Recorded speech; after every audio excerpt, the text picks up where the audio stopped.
everyone, Frank with LYNX Performance. Today we're going to be removing the skid from our LYNX. This will be for the Boondocker or the new Shredder model. So super simple, it's only held on by 4 bolts. Again, people get a little intimidated with pulling the skid on their snowmobile, but we're going to break it down, show you some tech tips, and it only takes a few minutes. It does help if you have a buddy in the shop to get the skid back in, but otherwise it's super straightforward, and it's very helpful if you're servicing your skid pre-season for high facts, checking over wheel bearings, greasing the skid. If you're installing shocks, it helps a lot to pull the skid and get it up on a workbench, and you can work on it really easy. Or our bread and butter, putting rails on. So we'll show you the steps to get the skid out, get it up on a workbench, and be able to access everything super easy. So we'll dive into it, but first, here's the tools that we'll need for removing the skid on your LYNX Boondocker or Shredder snowmobile. We have our impact. This is a 3/8 drive. Just be careful if you're using a 1/2 inch not to over torque things. We have a 3/8 ratchet here to break things loose if need be, a 17mm wrench, a longer extension is a 3/8 as well, obviously, a 6mm Allen, and a 17mm socket. We have Loctite as well for when we remove the 4 bolts that hold the skid into the tunnel. We put just a little dab of that on each bolt when we reinstall the skid. And then a tech tip in the middle of our video, we have why we're going to use this electrical tape for holding some bushings together that make reinstalling the skid a little bit easier. So this is everything that you'll need for removing the skid from your LYNX Boondocker or Shredder snowmobile. We have our 6mm Allen extension and a 17mm wrench. And we're going to start with the front torque arm of the snowmobile here. And 17mm for the nut that is on the back side.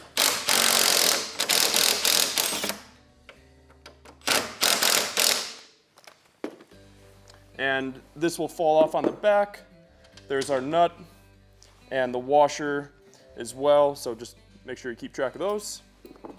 Same exact process on the opposite side for the front torque arm.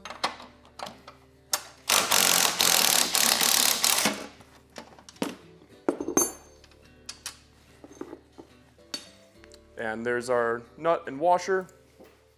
Set that on our tray there. And for the rear torque arm, it is going to be a 17mm socket that we went over for the tool review.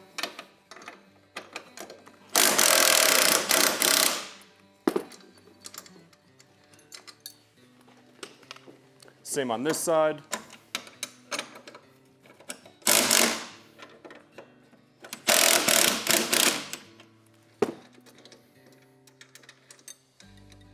And the rear torque arm also has the nut and washer on the back side. So same exact thing as the front. I will say that these have 2 different bolts, like we mentioned with the tools that we're using, 17mm in the back, and then the Allen in the front. So just making sure that you keep those 2 in line when reinstalling the parts. And now we're going to go ahead and tip the sled on its side. I just like to use a piece of cardboard. That way you're not scuffing up your side panel when you lean it on the floor. And give it a good yank.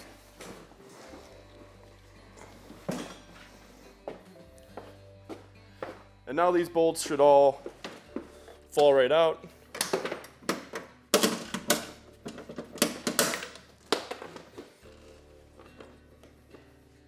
And these have washers on them as well. Keeping track of all those. Sometimes they like to go flying across the shop. We'll grab our front torque arm bolt and washer. And we'll reach through the skid and get the opposite side here. Sometimes when you tip it on its side after we've taken the nut off, these bolts will fall right out onto the floor underneath it. So we should be all good to go now. And now you're just going to swing your skid out like so.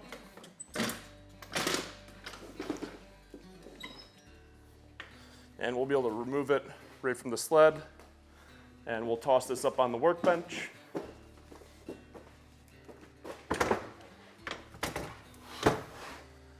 All right, so that is how you remove the skid from your LYNX Boondocker and Shredder. Now we can take a look at this, make sure everything's good to go. whether we're putting our Fox shocks on, a big wheel kit in the back, X-brace, rails, makes it a lot easier doing it on the workbench here, even just pre-season service, like greasing your skid or putting fresh Hyfax on.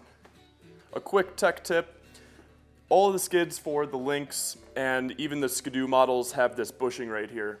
And when you're installing or taking out the skid, these really like to fall out. So what we like to do is just take a little piece of tape. It can be electrical tape like we use here, or painter's tape. And basically, you want to try to wrap it around so it doesn't want to fall out. And it just retains it in there for, insulation purposes. And then you can take it off after you're done getting the bolt into the hole when the skid's in the tunnel. So you just wrap it around once. Doesn't need to be anything crazy. And that'll hold it there enough to reinstall it in the snowmobile without it falling out and wrestling these bushings all over the place. So we're just going to repeat that on all the bushings. So 2 here and 2 here. So now we're going to put the skid back in the snowmobile. It's the same exact thing, just in the reverse order. And we'll give you a couple little tips and tricks for getting it back in. Again, it does help to have a helping hand. Putting the suspension in just makes things go a little bit smoother. So we'll dive right into it here. And we're going to start with putting it up toward the drive shaft. And grabbing the track and getting it somewhat aligned in here. And we'll do the front torque arm first. It helps to have a buddy here. My colleague is giving me an extra hand with this. We'll get it aligned and drop that bolt in. For the rear torque arm, align it on the bottom drop bracket first, and then kind of maneuver it into position here. We'll take our bolt and slide it in the hole. So now our front is on, and so is our rear. Just a reminder that this is going to be the Allen up front, and then the 17mm in the back.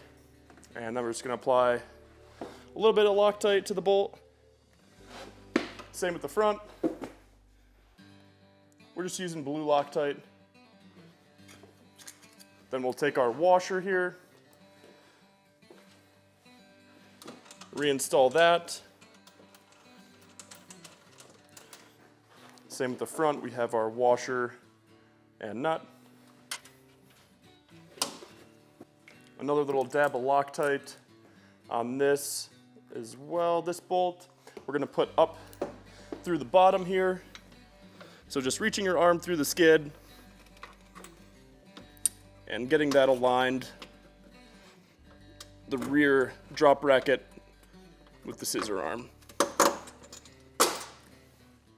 Then we'll take the washer and our nut and just loosely tighten those. Now that we have those 3 bolts installed, we're gonna be able to flip the snowmobile up on its feet, and we'll get that last bolt installed. We're gonna use our cardboard again to protect the side panel, not scrape up the wrap.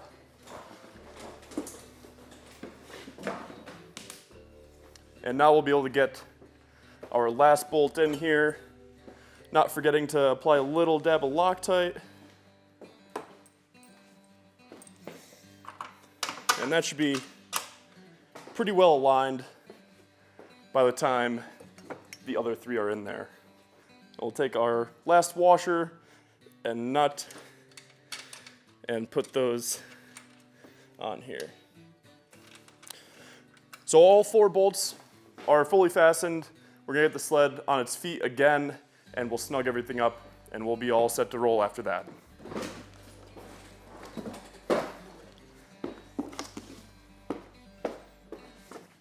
So we have our 17mm socket and 17mm wrench.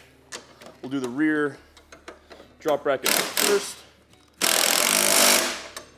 And now we're gonna switch to our Allen for the front.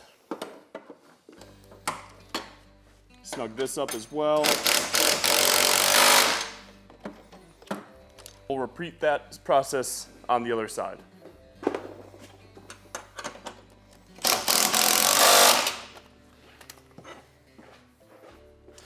one last bolt.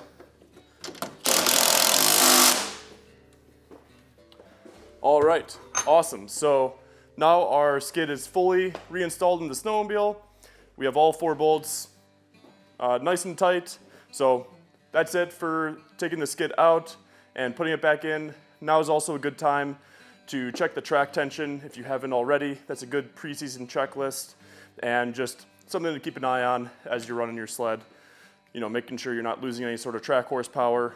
But otherwise, this is the reinstallation of the LYNX skid. This is for the Boondocker and the Shredder models.